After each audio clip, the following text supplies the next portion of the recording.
It started at exactly 2:12 a.m. Not 2:11, not 2:13. Always 2:12. The first night, I thought it was just a dream, a whisper. Soft, almost affectionate. But it said my name. Clear enough to wake me up. Raghav. I opened my eyes. The room was still. The air felt heavier than usual. The red digits of the clock glowed beside me. 2:12 a.m. The door was locked. The windows were sealed.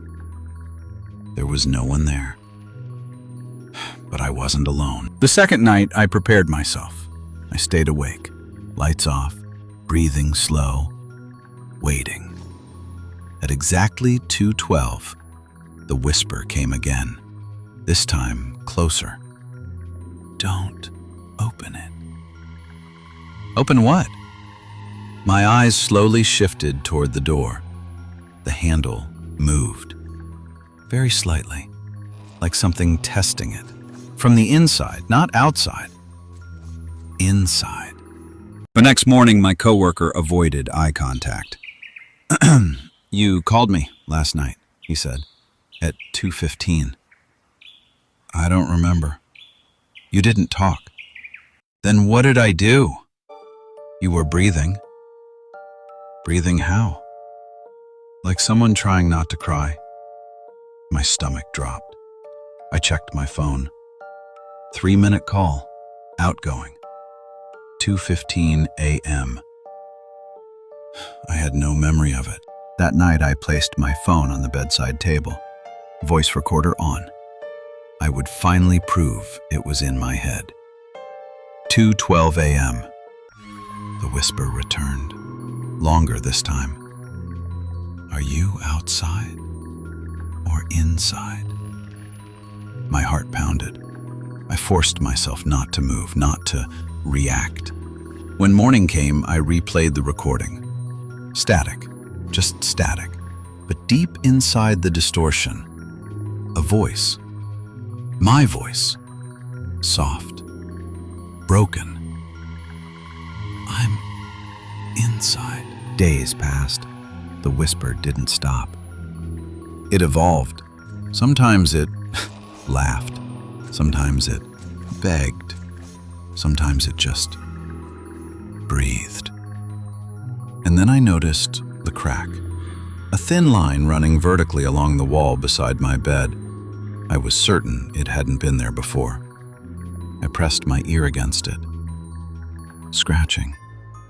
Slow, deliberate scratching. I tapped lightly. 1 second later, it tapped back. I confronted the landlord. He looked pale when I mentioned the wall. The last tenant heard things too, he admitted. What happened to him? He tried breaking that wall. And? He disappeared. The room was locked from the inside. No damage to the wall. No sign of escape. Just gone. That night, I couldn't ignore it anymore. 2:12 a.m. The whisper was no longer soft. It was urgent. You're not where you think you are. My breathing became shallow. The door handle rattled violently. The lights flickered. I grabbed a hammer, and I struck the wall. Once. Twice. Concrete cracked. Dust filled the air. Behind the wall was a hollow space, a hidden chamber. Dark, cold, and inside, a phone. Old. Dead. I charged it.